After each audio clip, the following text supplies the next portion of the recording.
Medyo nakarami tayo ng paninda natin. Pagkatapos nating pumikap doon sa Acreage, tumuloy tayo dito sa thrift store. Tara, pasyal ko kayo. Dito yung pinupuntahan natin. Kuha ka tayo ng paninda.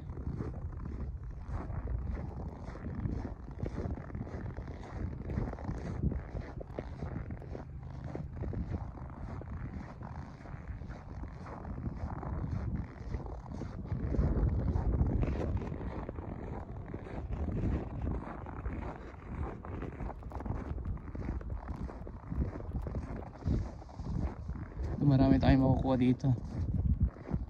Masipag tayo magbenta, may mga bike, kung ano-ano. Yan, tambak, mga bike. Hindi na ako nakapag-video doon sa loob kasi maraming customer. Baka maunahan ako doon sa mga paninda. Kaya inuna ko na yung paninda para sigurado. Kaya papakita ko na lang sa inyo yung mga nakuha ko. Ito yung mga nakuha natin dito sa thrift store.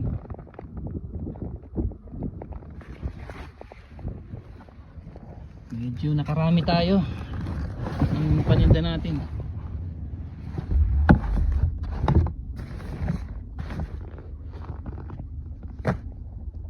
It's time to go home na. Let's go!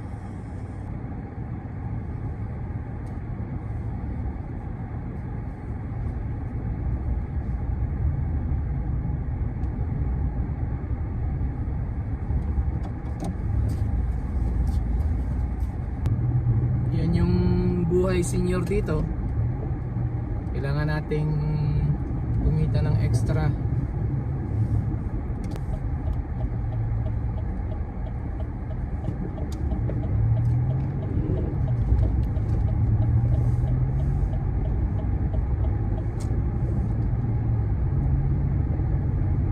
Basta masipag ka lang dito, marami namang mapagkakakitaan kahit senior ka na pumunta rito sa Canada.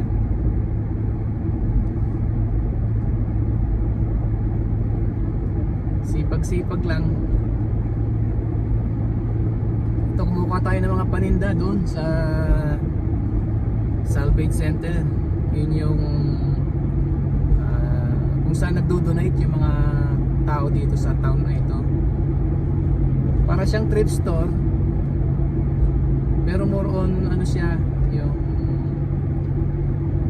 doon talaga tinatambak yung mga ayaw na mga gamit ng mga puti.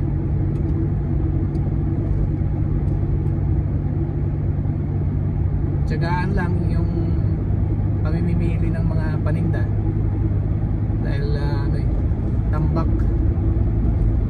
So kailangan mo lang magtiyaga, magkalukay, para siyang literal na ukay-ukay. Ito yung side hustle natin dito, bukod doon sa part-time natin. May part-time kasi ako sa nagbabantay ako ng car wash. Yung trabahong pang senior na, nakaupo lang, titingin-tingin ng mga nagkakarwas kasi DIY yun na car wash. Dito yung mga senior na mga pupunta na rito, pwede pa namang magtrabaho. Yung iba nagtatrabaho sa cleaning, sa mga school, sa mga establishment, o kaya pag doon ka sa city, yun yung mga nagtatrabaho sa mga fast food, nagpupunas ng mga mesa or janitor. Ganon yung mga madaling trabaho ng mga senior. Hindi na tayo pwede makipagsabayan sa mga bata. Kailangan yung madaling trabaho na lang. At saka syempre yung weather dito malamig, minsan sumasakit yung mga arthritis natin.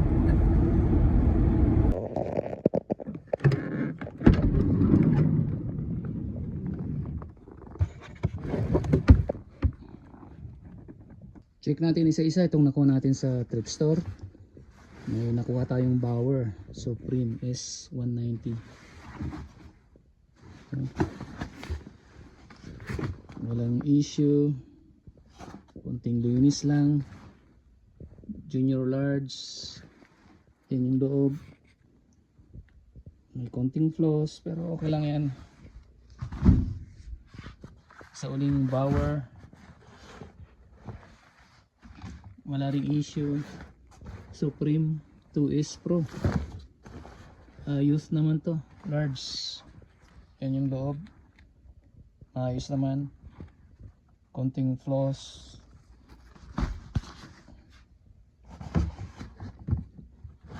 Ito may nakuha tayong chest pad o shoulder pad, junior na small CCM, jet speed, wala namang issue. Yung loob maayos naman. Ito hockey stick bag, mukhang ayos din ng konti. May konting flaws yung dulo ng zipper. Tingnan natin kung maayos natin to. Warrior, so far wala namang butas.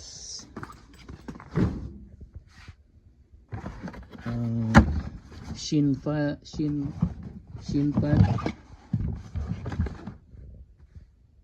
or shin protector. Yan, Reebok size 13. Ayos pa. Loob, ayos ang loob. Walang punit.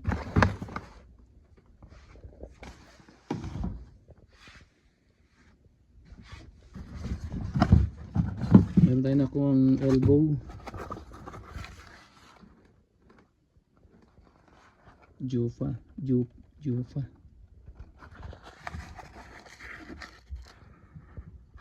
Medyo cut yung tag niya pero meron siyang 160 to 180 cm. Kasi sa 5'4" hanggang 6 inches ang height.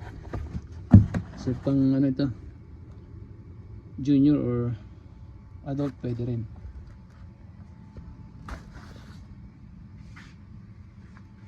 May nakuha tayong plain na sock pang adults, bago.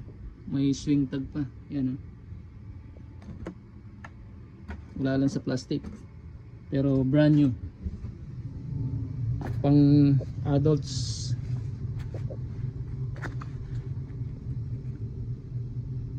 Large 2XL,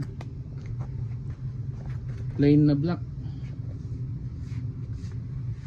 Ito pa, gloves na Bauer X800 light, 12 inches. Partner, ito yung partner niya. At saka Harrow, size 12 inches din.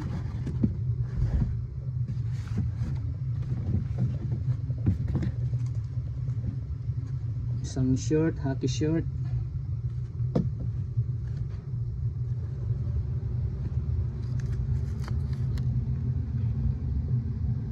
Use small, ayos pa, wala namang issue. Isa uling socks.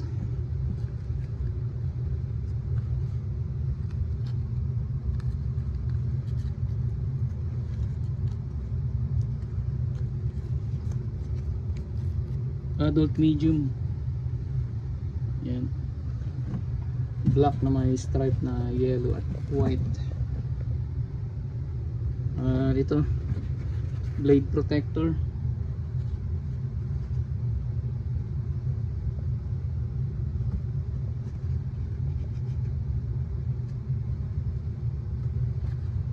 Missing yung tag niya, sukatin na lang natin.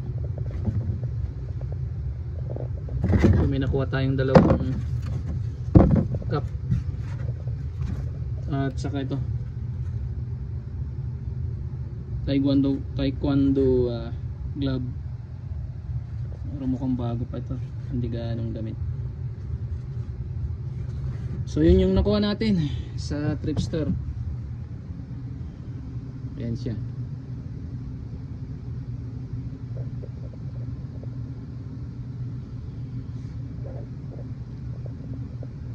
Salamat ulit sa iyong panonood, kaibigan. At kung hindi ka pa nakapag-subscribe sa aking channel, please subscribe, paki-like na rin at paki-share na rin para maabot natin yung mga aspiring player ng hockey sa Pilipinas.